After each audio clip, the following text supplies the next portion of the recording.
Returning to the story, Cecil will arrive at Mysidia, the location in which he raided at the beginning of the story, slaughtering the innocents as the leader of the Red Wings. Speaking to the residents, they remember him and aren't too fond of his presence, reminding him of the pain and suffering he caused when he last visited. Heading to the Manor of Prayers and speaking to the Elder, he asks Cecil why he has returned. Cecil reintroduces himself and mentions that he is the former commander of the Red Wings, explaining that at the time, he didn't have the courage to go against the King of Baron. Unfortunately, his words fall on deaf ears as the Elder tells him that words will not bring back their dead. However, he senses a change in Cecil and offers to listen to him. Cecil then explains what happened up until Leviathan attacked them to the Elder, which in turn he responds that this may be a test for Cecil to prove himself worthy. He then tells Cecil that he has come to rely too much on the power of the Dark Knight and instead needs to fight with purity, and so to do that he will need to head to Mount Ordeals to turn his dark sword into one of light. Cecil, impatient, says there's no time for that as his friends are in danger, but the Elder warns him of it, telling him to be patient as he is destined for a great fate. Before sending him off, he warns Cecil that the mountain is quite dangerous as many have died journeying there. Cecil accepts this risk, and acknowledging his resolve, the Elder calls upon two apprentice mages to aid him on his journey. The twins, Param and Pollum, or as I like to call them, the most confusing characters in the Pixel Remaster. I just kept forgetting who was the brother and who was the sister, and just the difference between them is Param is the dignified sister who is studying to be a white mage, whilst Pollum is the obnoxious brother who is studying to be a black mage. With Cecil now forming a party with them, they then set off to Mount Ordeals in the east. Reaching the mountain, the party is blocked by a wall of fire that Pollum makes quick work of, allowing them to climb the mountain. While Pollum and Param argue, we cut to Golbez in his forts with Cain and the captured Rosa. Golbez then summons forth one of his elemental lords, Scarmillion of Earth, commanding him to stop Cecil from ascending Mount Ordeals. He further explains that since Cecil is a Dark Knight, the opportune time to strike him down would be now, as his sword is useless against the undead, Scarmillion's specialty. After Scarmillion leaves, Cain warns Golbez not to underestimate Cecil, and asks for a second chance to fight Cecil instead. But Golbez denies him, telling him to be grateful that he spared him after his first failure. Then returning to Cecil's party, as they ascend the mountain, they eventually come across Tella. They then speak to one another, where Tella explains that he is on Mount Ordeals to obtain the legendary spell Meteor, while Cecil is there to become a paladin. It's also revealed to us that the twins know of Tella, as he is a renowned sage and warn him that Meteor requires significant vitality, and for a man at his age, it will lead to death. However, he knows of the consequences and is willing to accept it as long as it helps him take down Golbez. Cecil then catches him up on what happened since they last departed, and explains that he cannot defeat Golbez with the Dark Sword, and this is also his chance now to renounce it, describing it as a hateful thing. Seeing that their goals align, Tella then rejoins the party. While climbing the mountain, you'll also notice an abundance of undead enemies you'll have to fight. Similar to previous installments, using healing spells on them does some decent damage, so just keep that in mind. Reaching the summit, Tella then senses an evil presence, and Scarmillion reveals himself and attacks the party with his undead monsters. After defeating him and crossing the bridge, it will turn out that he is still alive, I think, or is it undead? I'm not really sure. He goes on to explain that upon death, his true power is revealed and surprise attacking us in a new hideous form. By the way, if you haven't experienced a back attack up until this point, this fight will be treated as one, and during a back attack, the enemy will attack first and your party formation will be inverted, so make sure just to address this as your support and back row will be exposed. Upon his defeat, Cecil will then be able to interact with this glowing stone. He will then hear a voice that says, "My son," teleporting them into a room with a large mirror opposite them. The voice will then tell Cecil that it has long awaited his arrival. Entrusting Cecil with its strength, it says that its pain will only grow, but there's no other way. A sort of light then appears before Cecil, and upon touching it, he is then enveloped in light and becomes a paladin, with the words reading, "Break from your past and overcome the darkness. Only then will you receive the holy power," telling him then to defeat the Dark Knight within himself. Turning around, a reflection of Cecil when he was a Dark Knight will then walk out of the mirror. The party will then be surprised by it, but before they can understand what's happening, the doppelganger attacks Cecil, with Cecil telling them to stand back as this is his fight alone. During the battle, Cecil will be told that a true paladin would sheathe his sword. After the battle, the spirits will then congratulate Cecil, telling him he has done well, and that now its spirit will become light, and that light shall be Cecil's strength, telling him to use it to stop Golbez. But before he is done with the spirit, it disappears and his real reflection comes back. The rest of the party then quickly check on Cecil, amazed that he finally became a paladin, but Cecil is unsure as to why he's feeling a strong sense of familiarity. Before he can understand this feeling, Tella then interrupts them, saying that he has remembered his spells, and that the light somehow broke the seal of them. The twins then realize that they can also reveal their secret to Cecil, but Tella interrupts again, saying that it's time to face Golbez, proclaiming that he is Doom himself. They agree then to go to Baron, but Cecil is still plagued with questions, with the most pertinent being why it called him son. With Teller now remembering his spells, he'll now be able to use more forms of magic to support the party during battle. Additionally, as a paladin, Cecil will now have the cover ability instead of darkness, where he'll be able to protect teammates from damage during battle, and will himself be able to use white magic, albeit not having access to high level spells, even near towards the end of the game. With this newfound power, the party returns to the Mysidian Elder. Param and Palom will then share with him that Cecil passed with flying colors, and the Elder then apologizes and explains to confuse Cecil that he sent the mages to spy on him. But he doesn't hold it against them and understands. As the Elder congratulates him, he notices the sword he is holding, immediately asking where he obtained it. Upon closer inspection, the Elder confirms that it is inscribed with the words of an ancient Mysidian legend that reads as follows: "One born of a dragon, bearing darkness and light, will rise to the heavens over the still land. The moon's light eternal brings a promise to earth with bounty and grace." Although in the 3 remake it reads a bit differently. "Birth from womb of dragon's maw, and born onto the stars, by light and darkness cast aloft, our dreamtide oaths resworn. Moon is swathed in ever light, nearer again to no eclipse, earth with hallowed bounty reconciled." The Mysidian legend seems to be referring to Cecil. I'm assuming the dragon could be referring to his time in the Red Wings, where Cecil was the commander, and dragons are often depicted as bringing destruction, which was what he previously did when working for the king.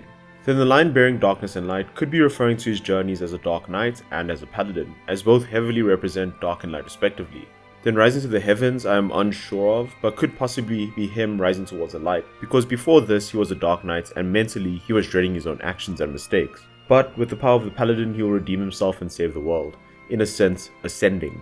Then returning to the story, Cecil expresses his concern and asks why did the light call him son, but unfortunately the Elder is unable to answer. The Elder then further explains that the legend still remains a mystery, and that the Mysidians have prayed for someone who bore the sacred light, suggesting that in reality they may have been praying for Cecil.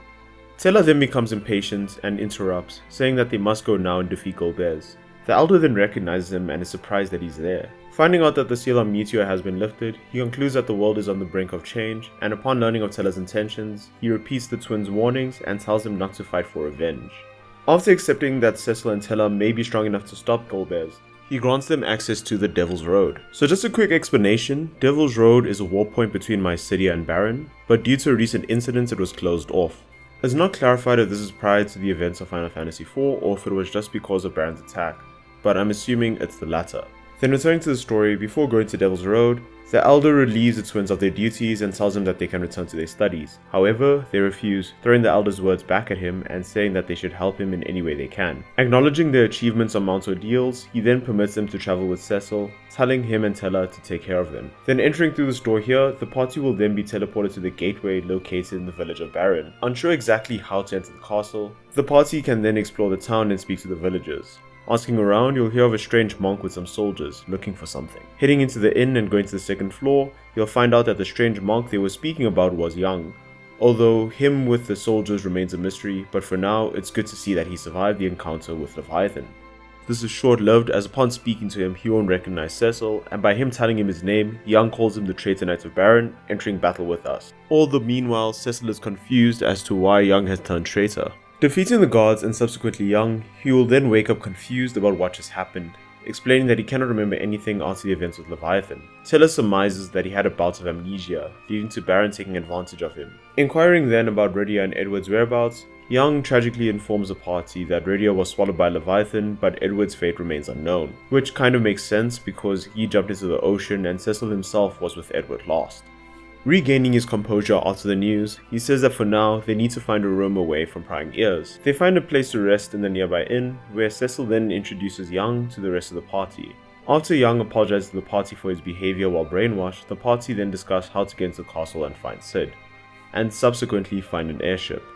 While thinking of a way to get in, Young finds that he had Baron's key on him from when he was brainwashed and in command of the guards, giving us a way to enter the castle. Resting for the night, the party then plans to infiltrate the castle in the morning. Leaving the inn and going to the store here, the party can then enter the old waterway. Traveling through it and reaching the surface, the party can infiltrate the castle via the moat. Reaching the center room, Baigan will immediately call out to Cecil. He is glad about Cecil's return, but Cecil, being worried, asks if he has also been influenced. But he responds saying that he would never, as captain of the royal guards, his loyalty lies with Baron. Asking about Sid, Baigan tells the party that he too was looking for him, but his men were attacked, leaving him as the only survivor. Cecil, glad to see that he has an unexpected ally, then requests him to join, which he gladly accepts. However, before they get too far, the twins figure out that Baigan is pretending. Cecil, shocked by this, asks if he too has betrayed Baron. Baigan immediately drops the act and reveals that Golbez's wishes are Baron's, and to help him, he has been granted power by Golbez. The party then enters battle with Baigan, who takes on an inhuman form with snakes for arms, where he will use powerful spells to do damage and stun the party. During this fight, you can attack his main body and his arms. But I'd recommend taking out the arms first, because if you take the body down first and his arms are still there, they'll cast self-destruct, doing a significant amount of damage to a single ally while also destroying themselves. After the battle, Cecil will still be in shock at what happened to Baigan, as he always seemed loyal, and thanks the twins for figuring out that he was pretending. Entering the throne room, Cecil will speak to the king.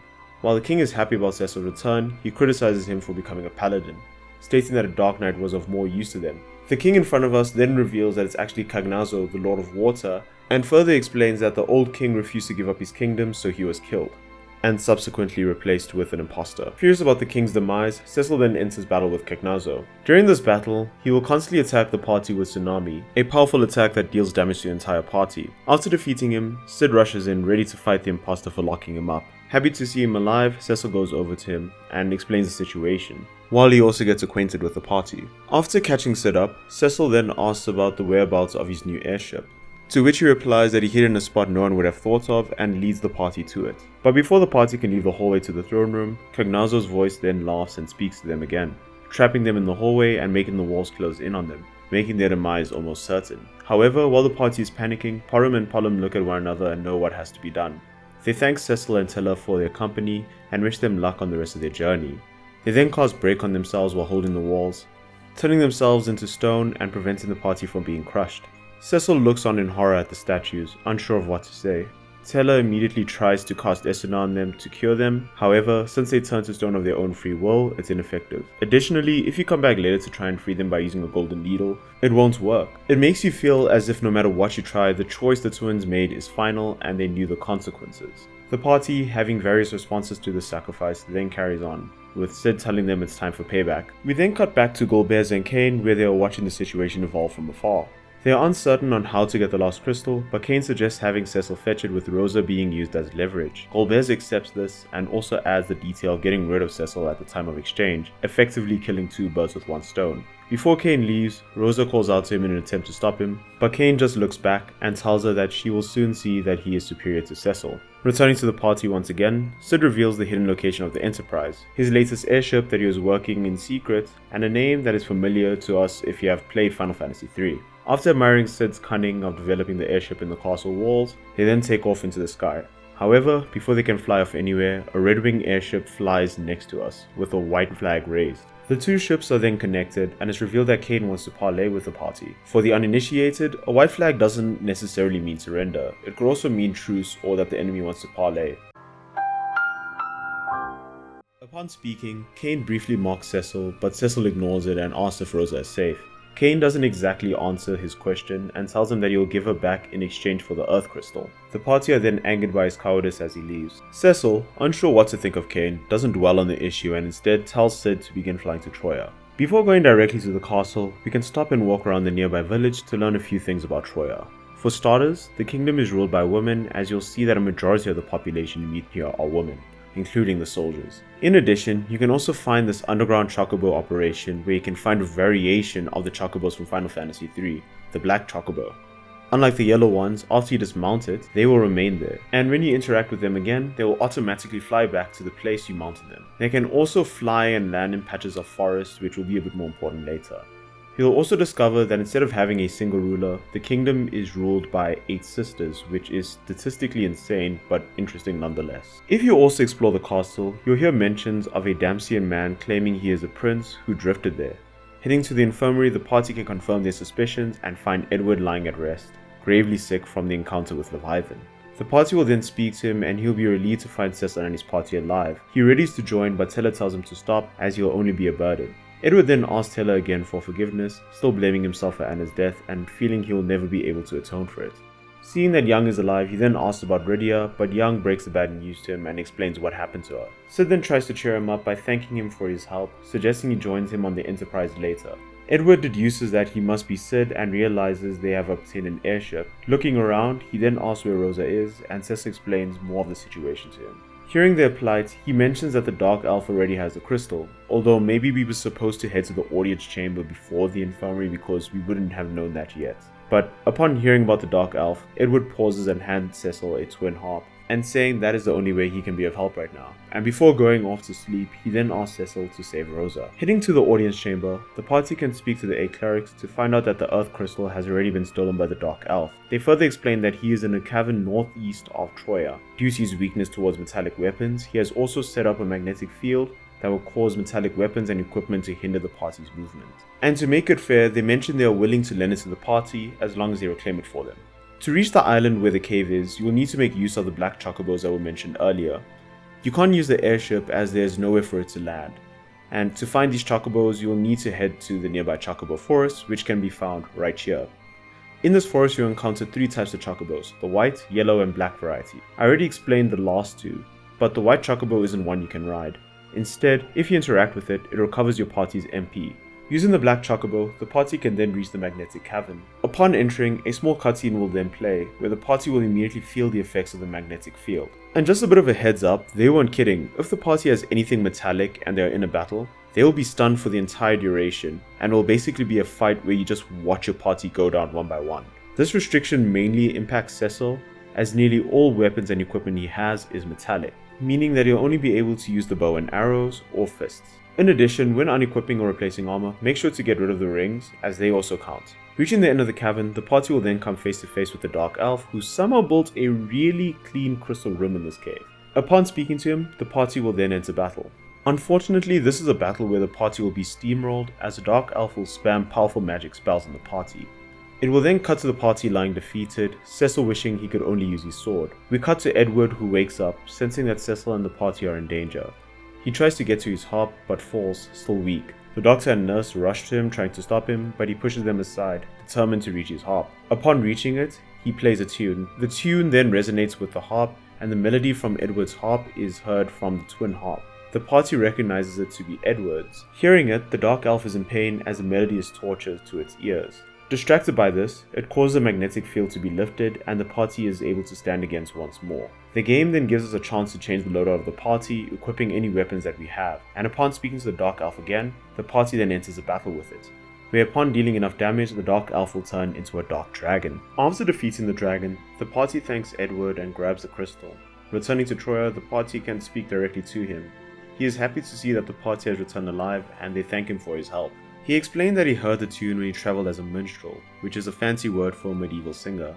He heard that it was used for warding off elves, so he tried it to see if it would work.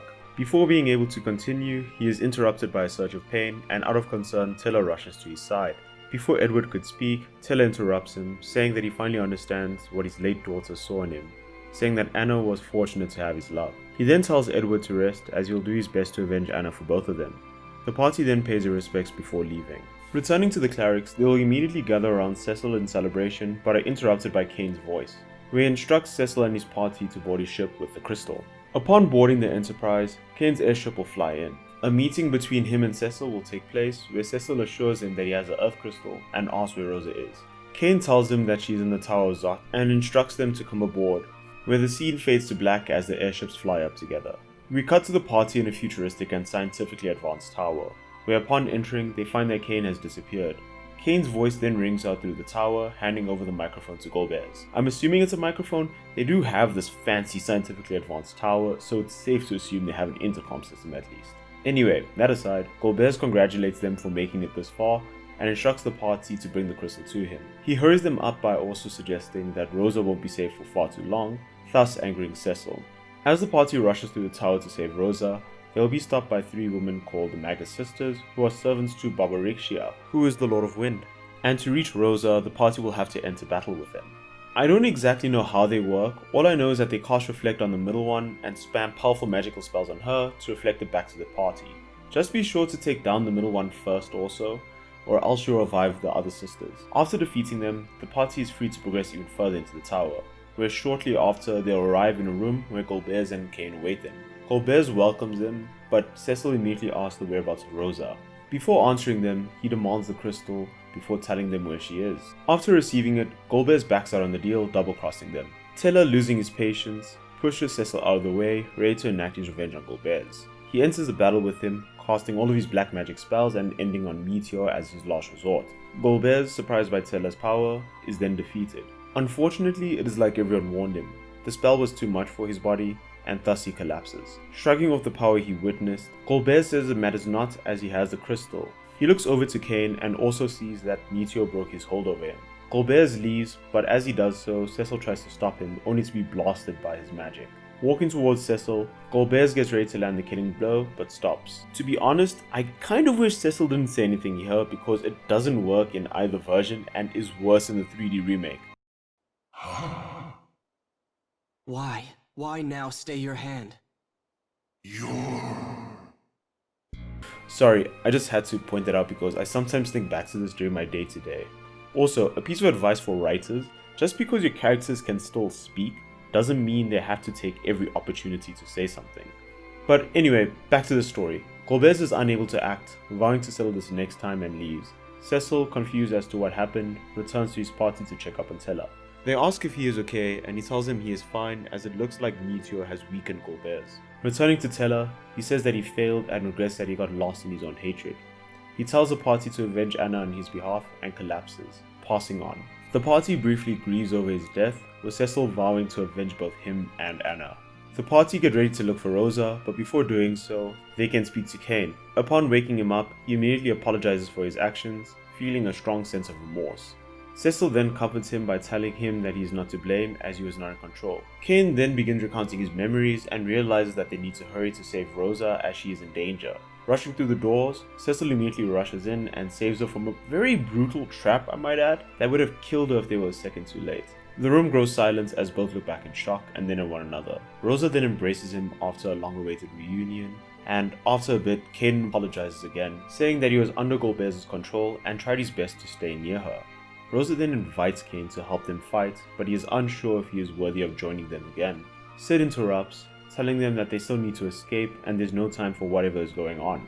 Cecil interrupts, telling Kane that it's time to go, where Kane and Rosa rejoin the party. Before leaving, the party is interrupted by Barbarisia, the Lord of Wind. She expresses her disappointment with Kane for betraying them. He tells her that he was sick of siding with animals like them. Then with her aiming to kill them, the party enters battle with her. In this battle, Barbarisia mainly uses wind attacks to deal heavy damage to the party and can petrify allies with her ray ability. She switches between a human form and tornado form, where in the tornado form, only Kane's jump attacks can damage her. After defeating her, the tower begins to collapse and Rosa casts teleport to safely warp them out of the tower. She teleports them to Cecil's room in Baron. Before proceeding, Kane reveals to the party that the dark crystals of legend are real and that Golbez still needs them. He explains that they are beneath the surface of the earth in the underworld as he overheard Golbez discussing this, and he further adds that when all the crystals are gathered, a part to the moon will open. Unsure of the meaning of this or what is on the moon, he gives Cecil a magma rock, a supposed key that will help them reach the underworld. Kane is unsure of how it is supposed to be used, but he is confident it will lead them to the underworld. Unsure what to do next, Sid interrupts and suggests they look around. Rosa mentions that the Enterprise was destroyed when the Tower Zod fell, but fortunately Sid equipped it with an autopilot, confident that it returned home. With the plan set, the party rests for the evening before setting off to find the path to the underworld. But amidst all of this, Cecil is still plagued by Golbez's inability to finish him off. Before we move on to the next chapter, I want to take a moment to share my thoughts on what has happened so far. The story is continuing strong, with my only complaint is that I wish Cecil as a paladin had more utility. After his transformation, he only has some recovery moves and limited access to white magic up to Cura. I feel it would have been better if they granted him access to holy attacks or abilities that dealt holy damage. This would align with his role, as even Rosa, a white mage whose purpose is to aid those in need, has access to these abilities, whereas the Warrior of Light has none. Perhaps it was to contrast the Dark Knight job by minimizing its offense, but it ultimately weakens him for the remainder of the story, making it feel as if he took on the Red Mage job. Aside from that, I appreciate that the Chocobos in Final Fantasy IV have been given more utility. In Final Fantasy III, you could ride them, but they served little purpose outside of that and were often a hindrance, as by the time you mounted one, you would have already reached your destination if you walked by foot. Here, they are actually needed, making them a more meaningful addition to the story, albeit for a short period. Moving on from that, next I want to revisit Cecil's development. As I mentioned previously, Cecil despised the path of the Dark Knight, something he confirms explicitly on Mount Ordeals by calling it a horrible thing and saying that he can finally unburden himself of it. After renouncing this path and becoming a paladin, this transformation improves him in multiple ways. Throughout the story, there are moments when Cecil refers to Rosa as a friend. It's unclear whether he does this to protect her or out of caution since he didn't yet trust them. Another more likely reason is that he believes that due to his being a Dark Knight and her being a White Mage, they can never truly be together. This is explicitly told to us in an early line where Cecil acknowledges that they both knew they could never be together, despite the clear affection they had for one another. By constantly calling her a friend, he might have been trying to convince himself that nothing more could come of their relationship. However, after reuniting with Rosa late in the story, Cecil embraces her, no longer burdened by the darkness and as a paladin. This shows that he finally understands what is important to him and accepts their feelings for one another. Another interesting aspect I want to look at is when confronting Baigan and Carnazo, where it seems he experienced a bit of a wake-up call. After defeating Baigan, Cecil was surprised by his betrayal, as he always thought he was loyal. What's more, after the king was revealed to be Carnazo, it indicates that the actual king has been dead for quite some time. This explains why he suddenly started becoming extreme and was searching for the crystals. There was also foreshadowing about this early in the game, where one of the mages mentions that the king is suddenly full of energy, which was unlike him, further supporting the idea that he was pretending to be the king for quite some time. The reason they chose to take over Baron as well was specifically because of their airships.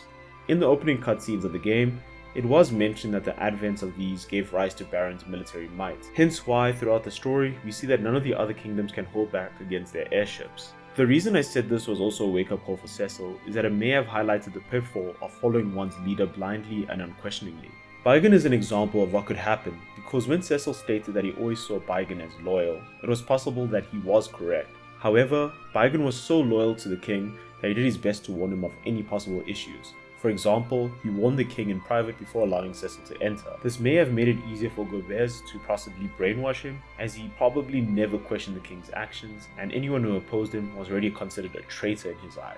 Moving on, I next want to talk about Kain. In the beginning of the game, it seems that he and Cecil had an unbreakable bond, as Kain came to his defense without questioning, even cheering him up. However, throughout the story, it becomes clear that there is a bit of a love triangle between him, Rosa, and Cecil. During the destruction of Mist, he mentioned that he wasn't betraying Baron for Cecil's sake, and considering that there are few relationships he is shown to have, it's likely it was for Rosa's sake, as he also mentioned they need to get her out of Baron. This is further suggested when, during the Tower of Zot scenes, he shows hints of an inferiority complex towards Cecil, as he possibly feels that Rosa sees him as superior to Kain, hence why she's in love with him. This is further supported when he says he will show her that he is superior to him. His feelings for Rosa are also hinted during the opening movie, where he looks unhappy with the relationship and even looks away when Cecil and Rosa embrace one another, probably feeling some envy.